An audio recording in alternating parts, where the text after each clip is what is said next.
The tide has turned in Washington, D.C.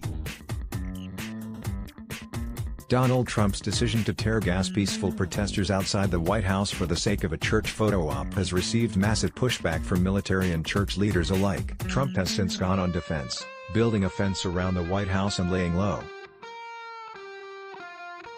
Now the street outside the White House is officially named Black Lives Matter Plaza, and it's filled with protesters. Trump doesn't seem to know what to do with this.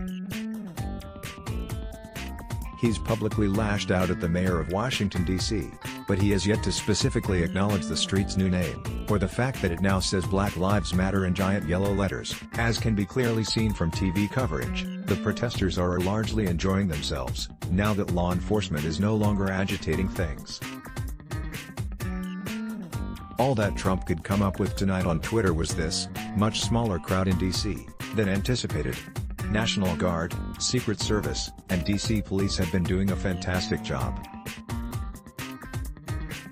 Thank you. CNN and MSDNC are doing everything possible to inflame the crowd. Fortunately, they have a very small audience. To be clear, not a word of this is true. In reality, the protests are massive.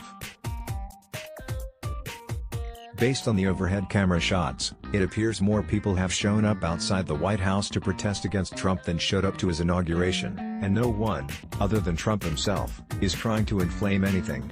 Unfortunately for him, all he has left are tweets, and those aren't going to get in the way of the protesters.